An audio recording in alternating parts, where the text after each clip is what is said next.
Ya, shalom saudara-saudara. Hari ini kita berselancar dalam kebenaran dan saya memberikan judulnya adalah penyembahan. Penyembahan kita bagi dalam beberapa bidang. Yang pertama, penyembahan itu adalah memuji Allah. Di dalam Mazmur pasal 103 ayat 1 dikatakan, "Pujilah Tuhan hai jiwaku, pujilah namanya yang kudus hai segenap batinku." Terasa begitu menyegankan untuk merenungkan bahwa kita memiliki kemampuan untuk memberkati pencipta kita.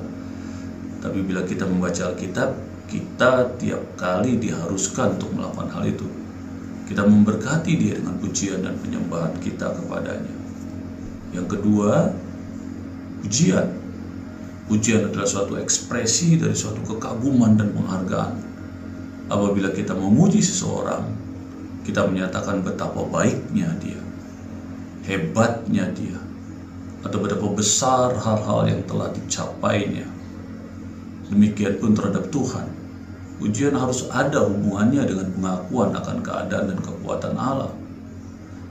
Di dalam Mazmur 63 ayat 4 dan 5 dikatakan, "Demikianlah aku memandang kepadamu di tempat kudus, sambil melihat kekuatanmu dan kemuliaan. Sebab kasih setiamu lebih baik daripada hidup. Bibirku akan memegahkan engkau. Demikianlah aku mau memuji engkau seumur hidupku dan menaikkan tanganku demi namamu." Mengapa kita memuji Allah? Yang pertama, karena keberadaannya. Bermazmurlah bagi Allah. Bermazmurlah bagi Raja kita. Bermazmurlah, sebab Allah adalah Raja seluruh bumi. Bermazmurlah dengan nyanyian pengajaran. Jadi kitab Mazmur menjelaskan di dalam Mazmur 47 ayat 7 dan 8. Yang kedua, kenapa kita menyembah dia? Karena perbuatannya, sehingga kita memuji dia. Di dalam Mazmur 103 ayat 1 sampai 5.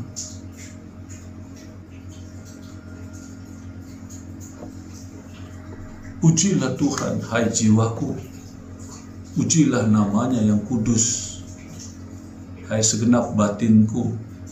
Pujilah Tuhan, hai jiwaku, janganlah lupakan segala kebaikannya. Dia yang mengampuni segala kesalahanmu, yang menyembuhkan segala penyakitmu. Dia yang menebus hidupmu dari lubang kubur, yang memahkotai engkau dengan kasih setia dan rahmat. Dia yang memuaskan hasratmu dengan kebaikan, sehingga masa mudamu menjadi baru seperti pada burung Raja Wali." Siapa yang harus memuji Allah? Yang pertama, mereka yang mencari Allah. Di dalam Mazmur 22 ayat 26 berkata, "Orang yang mencari Tuhan akan memuji-muji dia." Yang kedua, semua yang bernafas. Mazmur 150 ayat 6 katakan, "Biarlah segala yang bernafas memuji Tuhan." Haleluya. Kapan kita memuji Tuhan? Yang pertama ya setiap saat, saudara. Mazmur 34 ayat 2 katakan, "Aku hendak memuji Tuhan pada segala waktu. Puji-pujian kepadanya tetap di dalam mulutku." Yang kedua, dalam segala keadaan. "Bersukacitalah senantiasa, tetaplah berdoa, mengucap syukur dalam segala hal, sebab itulah yang dikehendaki Allah di dalam Kristus Yesus bagi kamu." Jadi, baik suka, duka, ataupun saudara ada banyak problem, tetapi firman Allah mengajarkan bersukacitalah senantiasa. Sekarang di mana kita harus memuji Allah? Yang pertama, di tengah-tengah umat Allah. Ibrani 2 ayat 12 katanya, "Aku akan memberitakan namamu kepada saudara-saudaraku dan memuji-muji engkau di tengah jemaat." Jadi memuji Tuhan itu di tengah umat Allah bersama-sama, saudara, dengan sekelompok anak-anak Tuhan yang percaya kepadanya. Di tempat itulah kita memuji dan menyembah Tuhan bersama-sama. Yang kedua, di antara bangsa-bangsa, saudara. Mazmur 57 ayat 10 katakan, Aku mau bersyukur kepadamu di antara bangsa-bangsa. Ya Tuhan, aku mau bermazmur bagimu di antara suku-suku bangsa. Lagunya begini. Aku hendak bersyukur pada Tuhan karena keagungannya, dan bermazmur bagi nama Tuhan yang maha tinggi. Ya Tuhan, Tuhan kami, betapa mulianya nama-Mu Tuhan kami, dimuliakan atas seluruh bumi.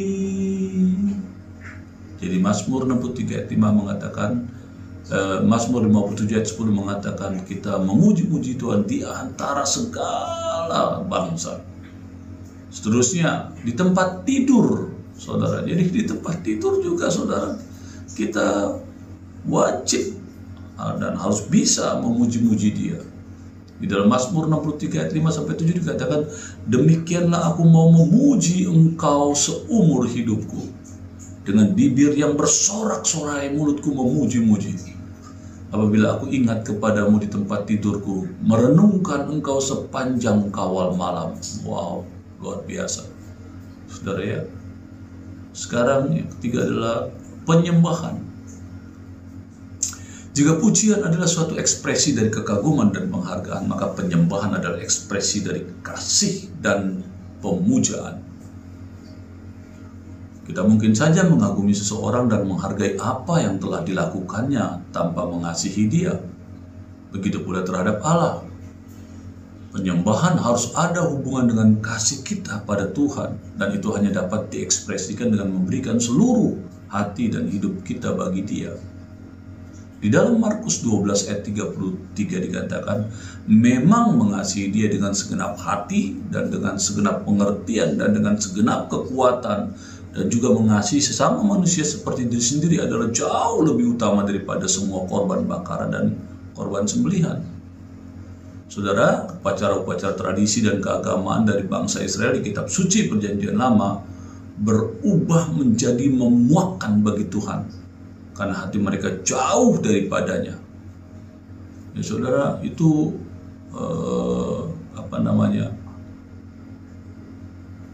hal yang sangat Allah tidak nyaman dengan kelakuan orang Israel ketika memuji Tuhan, tetapi ternyata hatinya, saudara, perbuatannya tidak memuji Tuhan. Yesaya 1 ayat 10 berkata demikian, dengarkanlah perkataan Tuhan, hai para penguasa Sodom, berilah telinga pada perintah Allah, hai penduduk Gomora. Untuk apa kurbanmu yang banyak itu bagiku? Firman Tuhan, aku sudah kenyang dengan kurban-kurban bakaran domba jantanmu dan dengan lemak anak sapimu yang tambun. Aku tidak menyukai darah sapi jantan, domba, dan kambing jantan. Ketika kamu datang untuk menghadap di hadiratku, siapakah yang memintamu untuk menginjak-injak pelataranku? Siapa yang mengatakan kepadamu untuk melakukannya? Jangan lagi membawa kurban yang tidak berguna. Dupa adalah kekejian bagiku, bulan baru dan hari Sabat, serta pertemuan-pertemuan lainnya. Aku tidak tahan melihatnya, itu adalah kejahatan. Bahkan pertemuan kudusmu. Aku memberi perayaan-perayaan bulan baru dan hari-hari rayamu. Semuanya itu menjadi beban bagiku. Aku telah memikulnya. Jika kamu menengadakan tangan untuk berdoa, aku akan menyembunyikan mataku darimu. Meskipun kamu berdoa berkali-kali, aku takkan mendengarkannya, karena tanganmu berlumuran darah. Tuhan berfirman, bangsa ini datang mendekat dengan mulutnya dan memuliakan aku dengan bibirnya, tetapi membuang hatinya jauh dariku, dan penghormatan mereka kepadaku hanyalah perintah yang diajarkan manusia.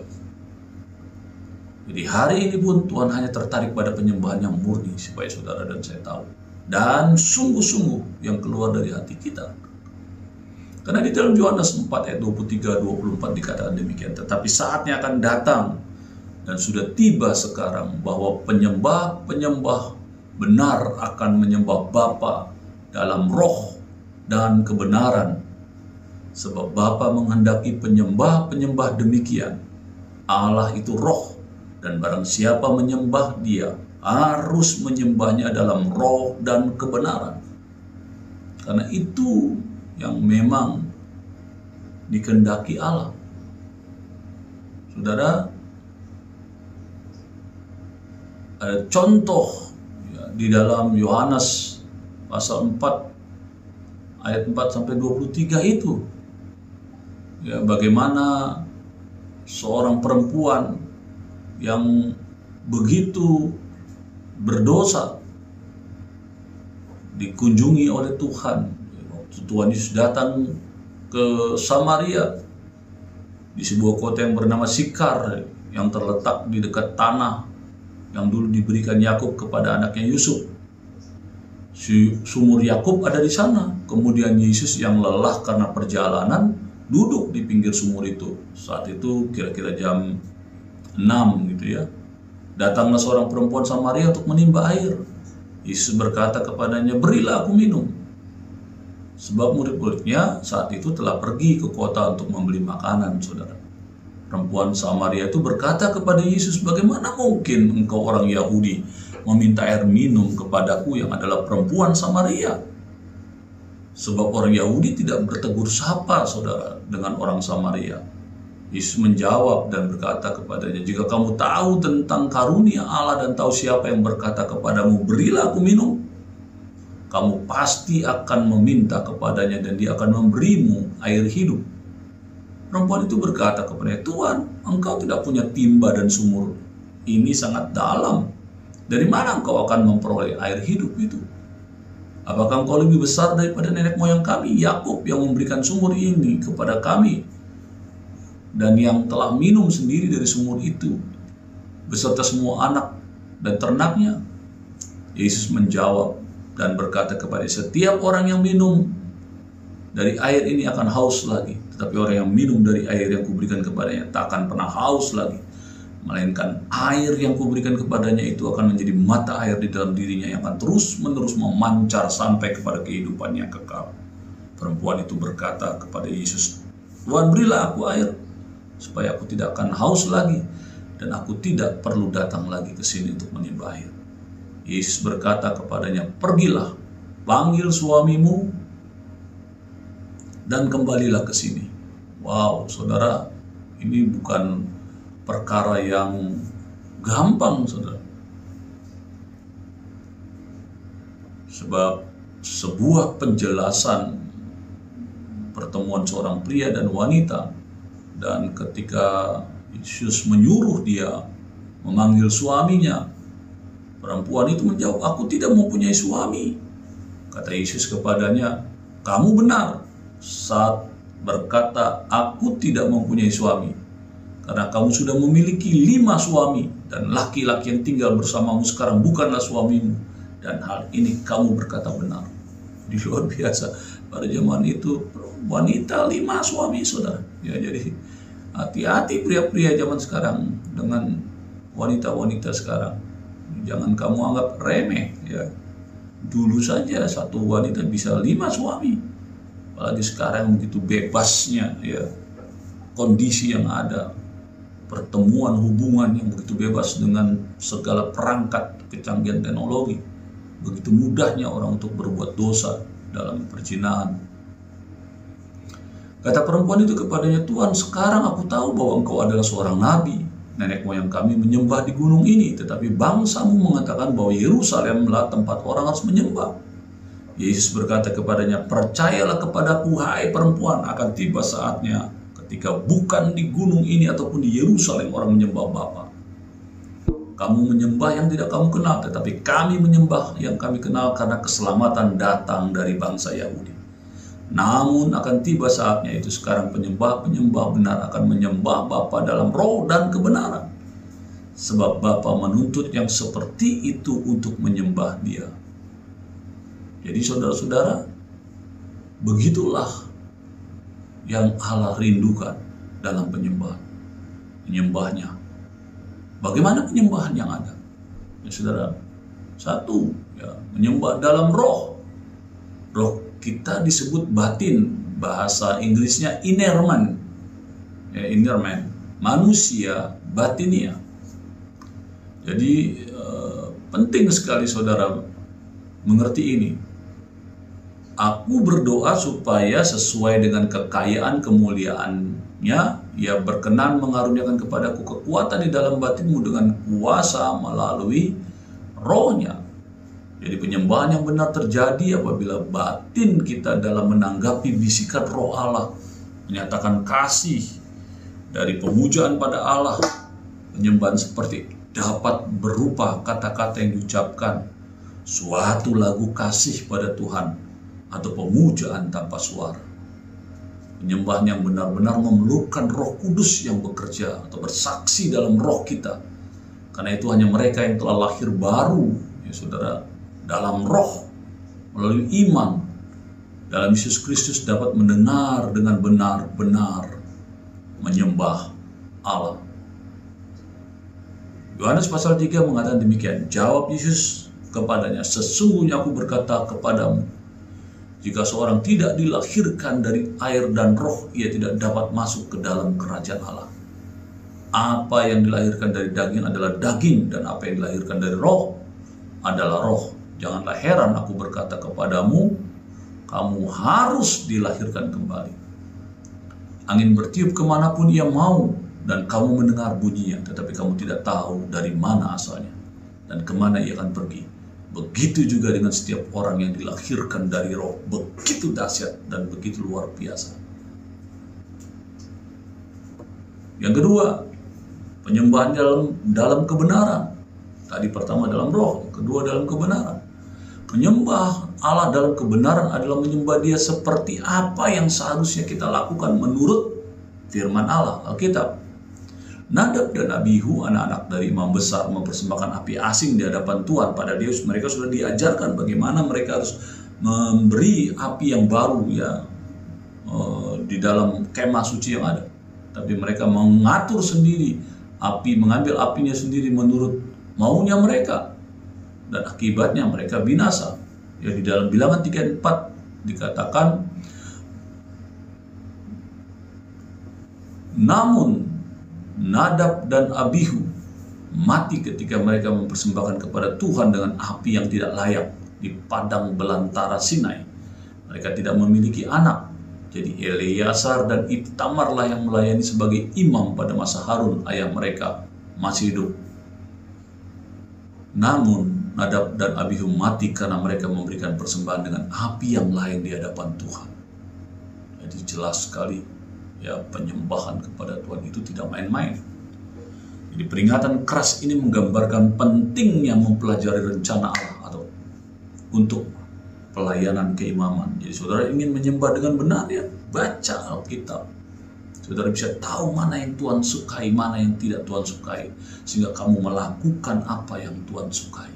Sehingga penyembahanmu adalah penyembahan yang benar, karena kita mengetahuinya dari kebenaran firman Allah.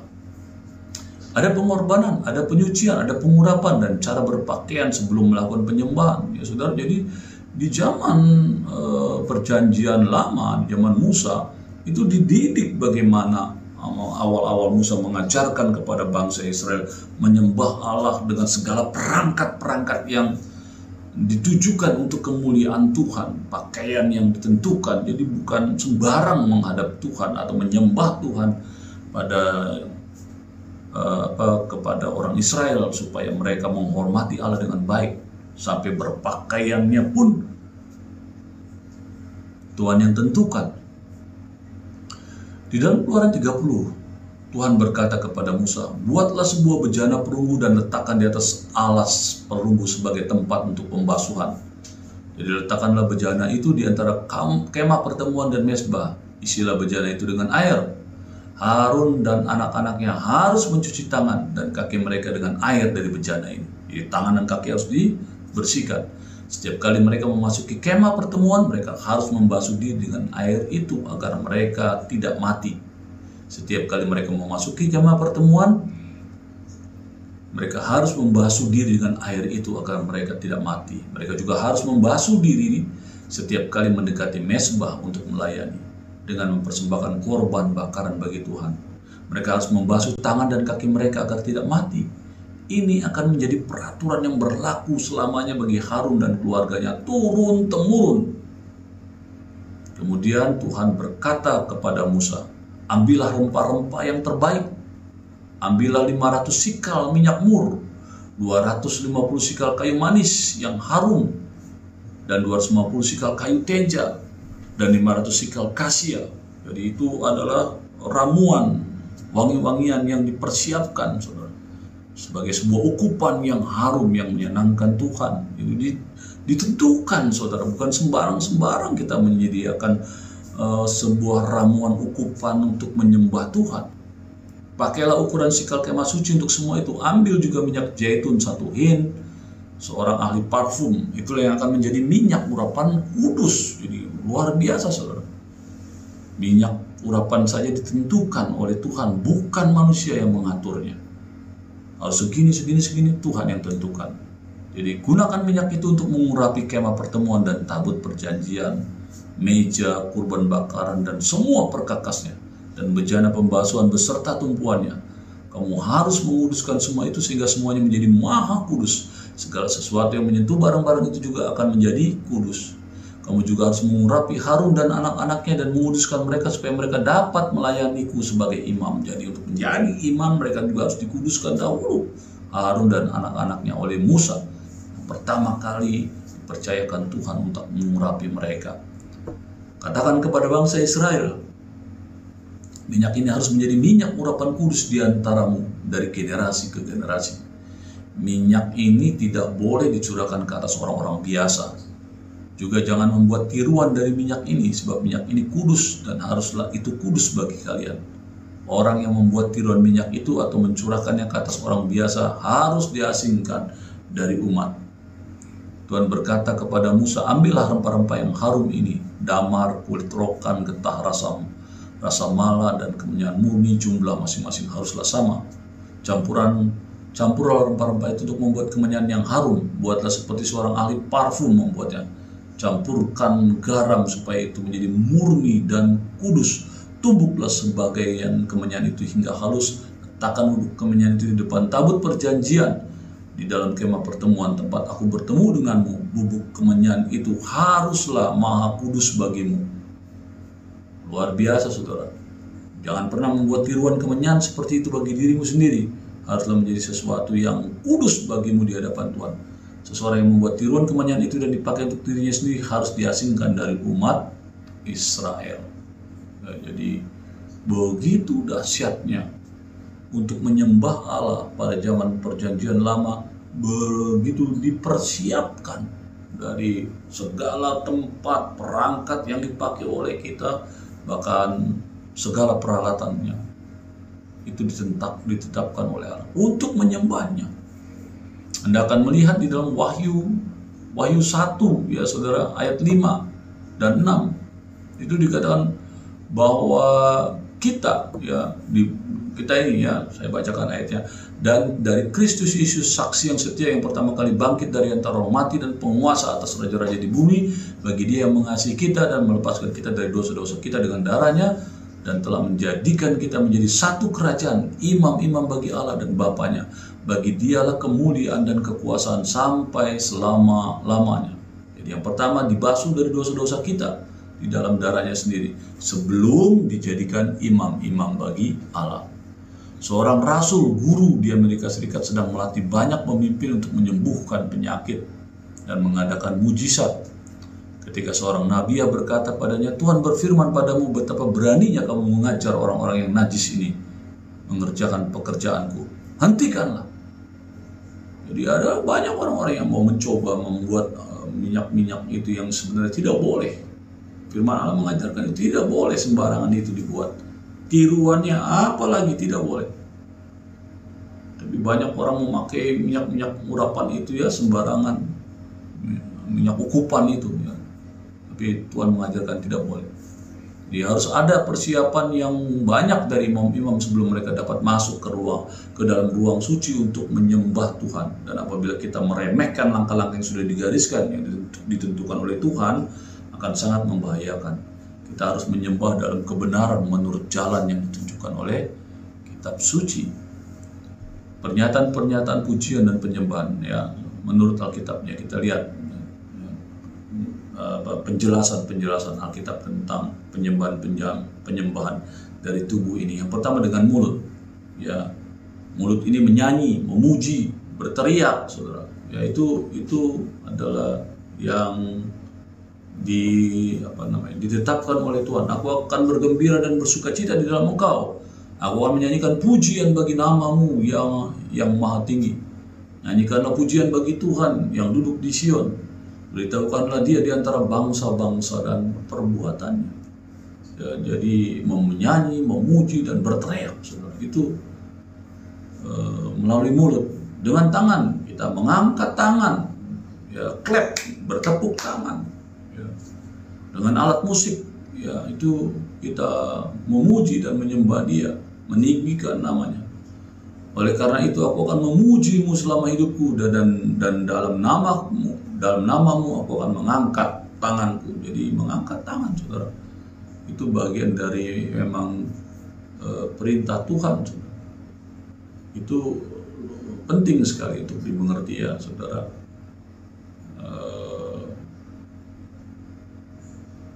Di dalam Mazmur 47 ayat 1 dikatakan, kepada pemimpin pujian nyanyian anak-anak Korah, bertepuk tanganlah hai semua bangsa, bersoraklah kepada Allah dengan suara bersukacita. Ya, jadi dengan tangan, ya, mengangkat tangan, bertepuk tangan, dengan alat musik, dengan tubuh, ya, dengan berdiri kita menyembah Tuhan. Ya, Mazmur 134 ayat 1 kita berdiri. Dalam berdiri kita bisa mengangkat tangan, berlutut, ya, menundukkan diri, dan menari dan melompat karena sukacita, saudara. Itu adalah penekanan, pernyataan dari firman Allah yang menyatakan kita memuji Dia itu bisa dengan mulut, dengan tangan, dan dengan tubuh. Ya, dan tadi saya jelaskan itu. Siapakah yang seperti engkau, mulia karena kekudusanmu, menakutkan karena perbuatanmu yang masyhur, engkau pembuat keajaiban. Dan menyanyilah Miriam memimpin mereka, menyanyilah bagi Tuhan sebab Ia tinggi luhur. Di dalam Mazmur 86, saudara, dikatakan demikian, tidak ada seperti engkau di antara para Allah, ya Tuhan, dan tidak ada seperti apa yang kau buat, sebab engkau besar dan melakukan keajaiban-keajaiban. Engkau sendiri saja Allah. Aku hendak bersyukur kepadamu, ya Tuhan Allahku, dengan segenap hatiku, memuliakan namamu untuk selama-lamanya. Jadi, mari saudara, kita putuskan hari ini dari saudara setelah mendengar tentang pengajaran penyembahan ini. Mari kita menjadi penyembah Tuhan pada hari-hari ini, menjadi penyembah yang benar, yang menjadikan penyembahan ini tujuan hidup. Jadi saudara bekerja, apa yang saudara lakukan adalah untuk kemuliaan Tuhan. Itu penyembahan. Bukan hanya sekedar menyembah dalam tangan, dengan perbuatan kita bisa menyembah Tuhan. Mari saudara-saudara, kiranya berselancar dalam kebenaran dengan judul penyembahan ini menjadi berkat bagi kita. Amin.